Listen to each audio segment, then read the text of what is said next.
আয়ুষের এই বিপদের দিনে আয়ুষকে আশ্রয় দিয়ে আয়ুষের পাশে দাঁড়ালো এবার কুসুম। হ্যাঁ বন্ধুরা, ভিডিওতে লাইক দিয়ে দেখতে থাকুন। যে মুহূর্তে কিনা আয়ুষের লাগেজ প্যাক করে দিয়ে ইন্দ্রাণী গাঙ্গুলি যখন আয়ুষকে বাড়ির চৌকোট অবধি পৌঁছে দিয়ে যখন কিনা আয়ুষের মুখের উপরে দরজা বন্ধ করে দেয়, ঠিক সেই মুহূর্তে দেবলীনা এবং মীনাক্ষী যখন আনন্দে আত্মহারা হয়ে বলতে থাকে যে যাক বাবা, একসঙ্গে তিনটে আপদ বিদায় হয়েছে। আমি তো ভাবতেও পারিনি যে এরকম সলিড প্ল্যান করবে তুমি দেবলীনা, যে এরকমভাবে আমরা সাকসেসফুল হব। এবার শুধু ঈশান এবং তোমার বিয়ে হয়ে যাওয়ার পালা, তার পরবর্তীতে এই গোটা গাঙ্গুলি বাড়িতে রাজত্ব করবো আমরা। কারণ দিদি তো এমনি ছেলে হারানোর শোকে রীতিমতো পাগলে পরিণত হবে, সব কিছু ছেড়ে টেড়ে মুখ বুঝে ঘরের ভেতরে বসে যাবে এবং সেই সুযোগটাকে কাজে লাগে তুমি বরঞ্চ আয়ুষের পদটা এবার গাঙ্গুলি গ্রুপ অফ কোম্পানিজ থেকে চিরকালের জন্য কেড়ে নিয়ে ওর জায়গায় তুমি বসেছো, যাতে কিনা এই গাঙ্গুলি গ্রুপ অফ কোম্পানিজের সব কিছুর কর্ণধার তুমি হয়ে দাঁড়াও। ঠিক সেই মুহূর্তে যখন কিনা দেবলীনা বলতে থাকে যে আন্টি, আমি কোনো যেন ভাবতেও পারিনি যে আয়ুষ এরকম করে তোমার বিশ্বাসে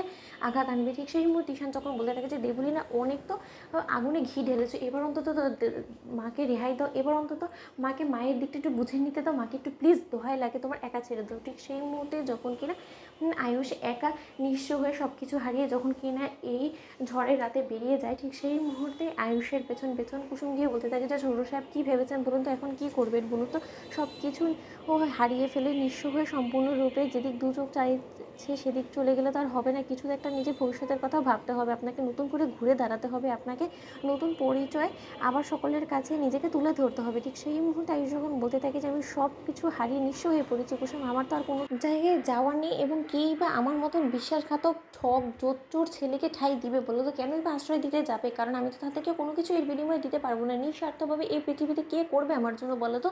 ঠিক সেই মুহূর্তেই আয়ুষকে যখন কুসুম বলতে থাকে যে আমি করবো আপনার জন্য, কারণ আমি এই সকল কিছুর জন্য দায়ী, এবং সত্যি যে আপনি যদি সেদিন আমাকে বিয়ের পিঁড়িতে না বসাতেন তাহলে হয়তো বা কোনো মতে আমার জন্য আপনাকেও সেই বিয়ের পিঁড়িতে বসতে হতো না, এবং এই সিদ্ধান্তর জন্য দেবী মায়ের কাছে এতটা আপনাকে অপমানিত হতে হতো না। কিন্তু আপনি ভাববেন না যেরকম করে আজকে দুর্দিন চলছে আপনার জীবনে, ঠিক তেমনি একদিন ভোরের আলো ফুটবে এবং আমারও দেবী মায়ের চোখে আপনি সেই জায়গাটাই ফিরে পাবেন, কিন্তু একটু সময় লাগবে। কিন্তু ততদিন পর্যন্ত আপনি আমার সঙ্গে থাকবেন, আমার বাড়িতে থাকবেন। দেখুন, যে বাড়িটা আছে সেটা সম্পূর্ণরূপে দেবী মায়ের দানের বাড়ি, এবং সেই বাড়িতে আপনি যদি না থাকেন তাহলে কিন্তু আমি, বাবা, ঘুমটা আমরাও এখান থেকে চলে যাব।